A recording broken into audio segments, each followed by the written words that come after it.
Raja Dangdut Rhoma Irama dan grup dangdutnya, Soneta, akan tampil pada perayaan Puncak HUT Ogan Ilir ke-19 pada 7 Januari mendatang. Selain Rhoma Irama dan Soneta Group, penyanyi ibu kota lainnya akan hadir di peringatan Puncak HUT Ogan Ilir ke-19 mendatang.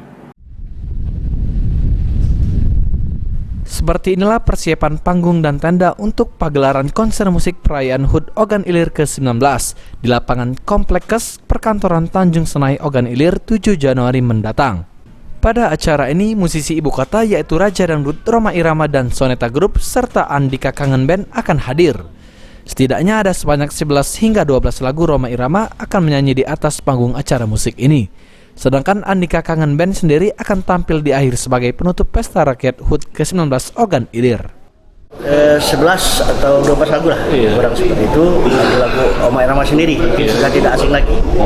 Anak kecil sampai orang dewasa sudah mengenal mereka, dan lagu-lagunya pun mungkin sudah populer, yang banyak mengandung dakwah dan siraman nasihat-nasihat ya. Diperkirakan sampai jam berapa itu? Diperkirakan antara mungkin jam 9 ke atas, jam 10-an lah sudah selesai.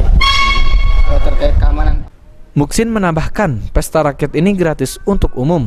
Namun untuk jika parkir kendaraan roda 2 ataupun roda 4 akan dikenakan biaya. Ahmad Romawi, PAL TV.